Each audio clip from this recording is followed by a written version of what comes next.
What is the effect of Dr. Wright's copyright claim in the COPA case?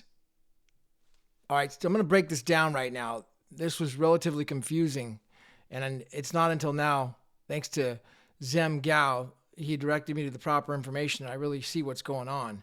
So this is enormous, and here's why. So back on February 7th, 2023, the High Court there in the UK, it struck Dr. Wright's copyright claim. The copyright claim had to do with the copyright to the Bitcoin white paper and the use of the name Bitcoin against Bitcoin Core, BTC Core. Now then, the new information, that was like what was online. That was kind of like what I was hearing. Oh, the copyright claim is over. That's not going forward. That's incorrect. That was fake news. That's been overturned now by the Court of Appeal. All right, that was in July 20th, 2023, reversed by Judge Mellor's orders concerning the Bitcoin file format. So the Court of Appeal opinion that Dr. Wright has a real prospect of succeeding establishing the fixation requirements is satisfied.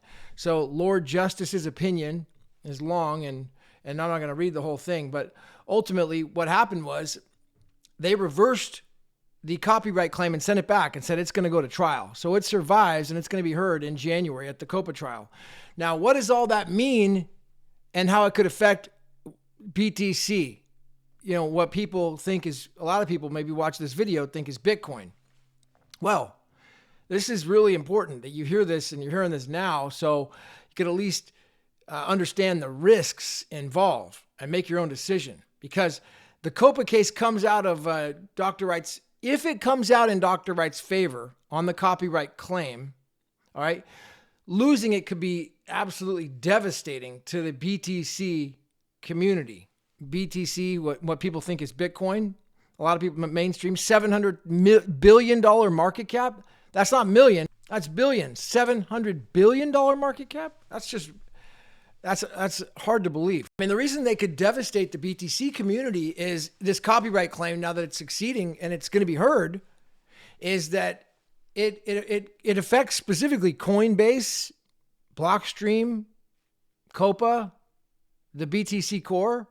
I mean, this copyright database that Dr. Wright claims to own, it would provide a mechanism like by which he could prevent further uncontested operation of the BTC blockchain. BTC blockchain is the biggest blockchain. It's the biggest market cap, $700 billion. Can you imagine the effect of a court order stating that those exchanges, let's say Coinbase, Kraken, these are all defendants in Copa, which have been combined, can no longer use BTC, the blockchain. They cannot use it under the name Bitcoin.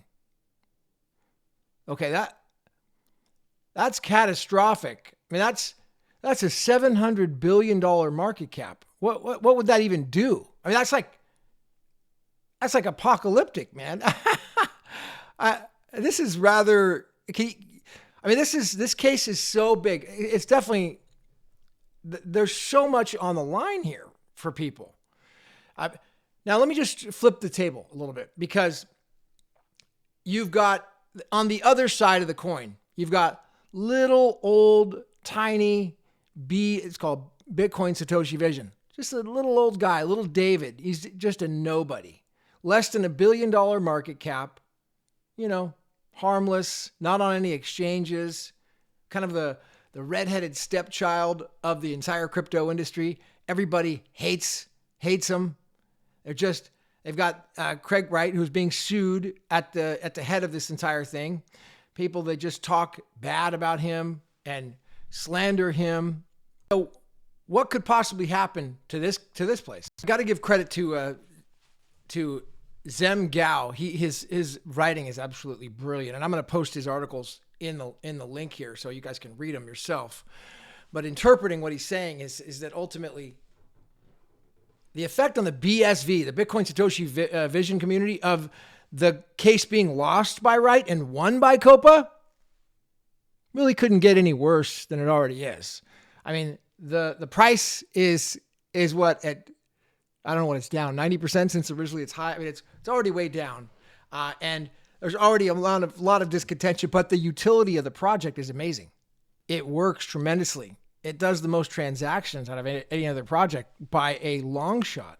And there's a ton of companies just exploding on there and a lot of demand. And so the use case is tremendous. Ultimately, if Dr. Wright loses, as Zhao, as he points out here in this article, Zem Gao, he says, a court judgment against Dr. Wright probably can't make BSV's environment much worse than it already is. So it's one of those plays. It's like on the other side of the table, you've got Goliath, BTC, a market cap of $700, not million, $1 billion, which could, because this copyright claim now survived, this is totally new information, at least to me. I don't see anybody else talking about this other than this article that pointed it out to me and showed me the ruling. Now that this is surviving, this copyright claim is going to be heard.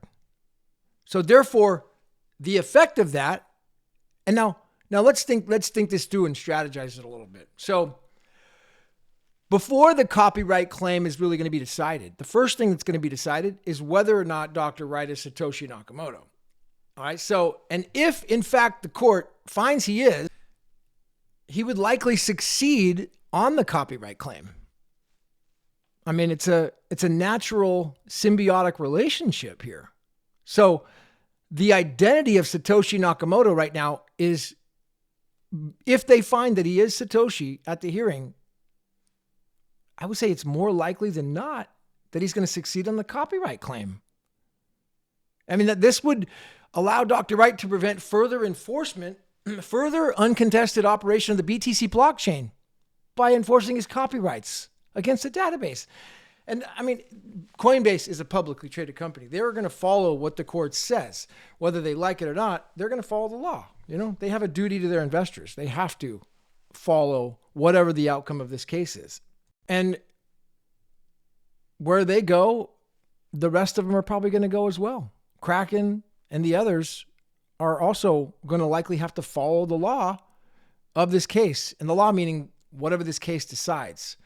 So the reason I'm posting videos about this in my commentary from a non-lawyer's perspective is because, man, there ain't enough people talking about this, for one. It seems like for such a monumental case being so much on the line for the other side. Now, I'm not a BTC guy. I never, BTC, I think it's clear that they're really not doing much. It's not really too exciting. I mean, we could talk more about it. It would affect all the people that are holding BTC. If you're a BTC Bitcoin guy, you're holding it in a wallet somewhere, man, being aware of what the risks are of this are something to be mindful of. I mean, something to be considering. Now, what is the risk on the other side, the BSV side? Well, again, according to Zem Gao, and I like his perspective, really couldn't really be much worse than it already is. And so therefore, the upside, on the Bitcoin Satoshi Vision side is absolutely monumental, the upside potential.